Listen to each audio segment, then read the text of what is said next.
Hello' everyone, কি খবৰ সকলোৰে? আশা কৰোঁ আপোনালোক সকলো ভালে কুশলে আছে। আশা কৰাত আমাৰো ভাল। আজি ভ্লগটো মোৰ নিজৰ গাঁওখনৰ পৰা আৰম্ভ কৰিছোঁ। পথাৰৰ মাজৰ এই সৰু সৰু আলিকেইটাৰ মাজেৰে আমি অকণমান ওলাই গৈছোঁ আৰু লগতে মোৰ এই ভ্লগটো আৰম্ভ কৰিছোঁ। আশা কৰোঁ ভিডিঅ'টো শেষলৈকে চাব আৰু শেষত জনাবলৈ নাপাহৰিব ভিডিঅ'টো চাই কেনেকুৱা পালে। গাঁওখনৰ একেবাৰে শেষৰ মূৰত এই স্কুলখন আছে আৰু এই স্কুলখনে হ'ল মোৰ জীৱনৰ প্ৰথম পঢ়া স্কুল। গতিকে আজি ভিডিঅ'টো আৰম্ভ কৰিছোঁ, যিহেতু এই স্কুলখনকো অকণমান দেখুৱাই দিছোঁ। এতিয়া বহুতখিনি সলনি হ'ল। আমি পঢ়ি থাকোঁতে কেঁচা মাটিৰ আছিল, এতিয়া পকী হ'ল। এইফালে বগৰী গছ আছে, এডাল কোনোবাই বগৰী পাৰি আছে। বগৰী সদূৰৰ পৰা বগৰী পকিছেনে নাই? দেচোন কেইটামান খাওঁ।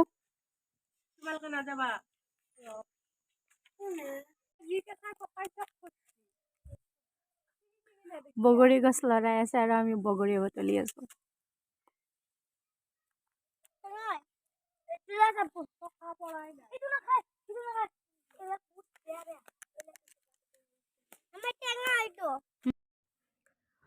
গছৰ বগৰী খাইছোঁ, ভাল লাগিছে।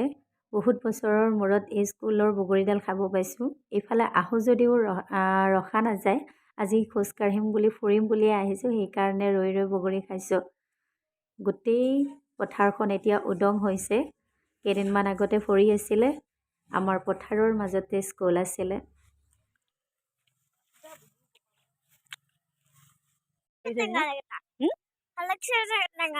টেঙা বগৰীকেইটা ভাল লাগিছে, টেষ্টি ন? আৰু ঠাণ্ডা দিনত বেছি টেঙাই খাব লাগে। কিহৰ কাৰণে? এনাৰ্জি লাগে। কি এনাৰ্জি পায় টেঙাত? C vitamin. হয় নেকি?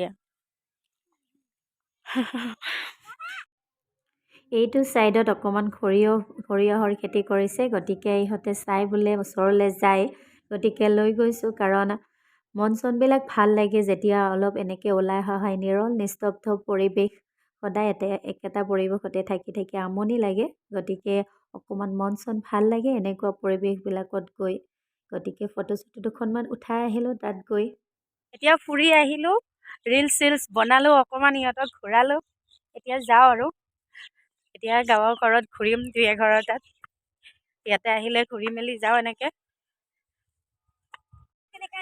সৰিয়হৰ ফুলৰ যিটো গোন্ধ, বিৰাট ধুনীয়া গোন্ধ। ওচৰত আহিলে ভাল লাগে। এই গোটেইবিলাক যেতিয়া একলগত ফুলি উঠিব তেতিয়া দেখিবলৈ বিৰাটেই ভাল লাগে মোৰ। আহি খুৰীহঁতৰ ঘৰত সোমালোঁ, বৰমাহঁতৰ ঘৰত সোমালোঁ আৰু এই বাচ্চাকেইটাই পূৰা খেলাই। আজি আহিছোঁ মাহীহঁতৰ ঘৰত আৰু এতিয়া ধুনীয়াকৈ মহাইবিলাক খেতি কৰিছে। তাকে ভাবিছোঁ অলপ খাচ ফুলোঁ গোটেইবিলাকে। আলু, নহৰু, পিঁয়াজ, বেঙেনা, ভেন্দি চব খেতি আছে। পিঁয়াজৰ পাত ন? আলু পিটিকা খাব ভাল হৈছে। চাৰিওফালে ধুনীয়াকৈ খেতি কৰি থৈছে, দেখিবলৈ ইমান ধুনীয়া হৈছে। গতিকে শাক আৰু নুঠাই নোৱাৰিলোঁ। শাক বহুতখিনি উঠালোঁ আমি কথা কৈ কৈ। আৰু এইফালে পিছফালে ধুনীয়াকৈ মহাহঁতৰ ফালে পাহাৰ আছে, ইয়াৰ পৰা ভিউটো ধুনীয়া লাগে। আজি আকৌ বগৰী খাবলৈ আহিলোঁ, কাৰণ ইয়াতে ধুনীয়াকৈ বগৰী পকি আছে আৰু বগৰীডাল খাবলৈ বহুত টেষ্টি বোলে। সেইকাৰণে গোটেইকেইজনীয়ে আহি বগৰী পৰাত লাগিলোঁ। লগতে এই সময়কণ ধৰি ৰাখিবলৈ আমি অকণমান ভিডিঅ' বনাই থলোঁ, কাৰণ এইখিনি সময় কেতিয়াও আৰু নাপাম, কেতিয়াও পাম হিচাপ নাই। কিন্তু এই সময়খিনি যাতে ধৰি ৰাখিব পাৰোঁ স্মৃতি হিচাপে, সেইকাৰণে এনেদৰে সাঁচি ৰাখিছোঁ। এইফালেও সৰিয়হৰে ধুনীয়াকৈ ফুলি আছে, পৰিৱেশটো ইমান ধুনীয়া। পথাৰৰ মাজত বহুত দিনৰ পিছত এটা বস্তু দেখি আছোঁ, মহৰ জাক।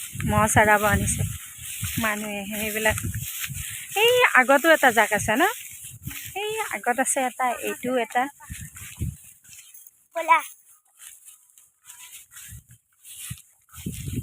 দিনত চৰাই নি আকৌ ৰাতি ফাৰ্মত ভৰাই দিব আৰু। এই বছৰৰ শেষৰটো এইটো ভিডিঅ' মোৰ, আৰু শেষৰ ভিডিঅ'টোত আমি এনেকৈ দুই এখন ফটো উঠাই ৰাখিলোঁ। অহা বছৰ বা ক'ত কেনেকৈ লগ হওঁ আকৌ, গতিকে এনেকেই কিছু ফটো সাঁচি ৰাখিবলৈ চেষ্টা কৰিলোঁ।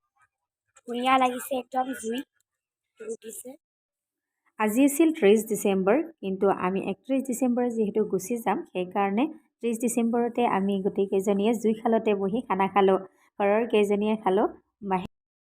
চাওঁতে চাওঁতে প্ৰায় এটা বছৰ পাৰ হ'ল। পুৰণিক বিদায় দি নতুনক আদৰিব হ'ল। গতিকে এই নতুন বছৰটো যাতে সকলোৰে সুখ সমৃদ্ধি হওক তাৰে কামনা কৰিলোঁ। লগতে আমি নতুন বছৰত যাতে নতুন নতুন সংকল্প ল'ব পাৰোঁ তাৰ চেষ্টা কৰি যাম সকলোৱে। আৰু এই বছৰটোৰ নিচিনা অহা বছৰটো যাতে ভালেৰে পাৰ হয় তাৰ কাৰণে আশা কৰিলোঁ। আৰু আমাৰ তৰফৰ পৰা সকলোলৈকে আগন্তুক নৱবৰ্ষৰ শুভেচ্ছা জনালোঁ।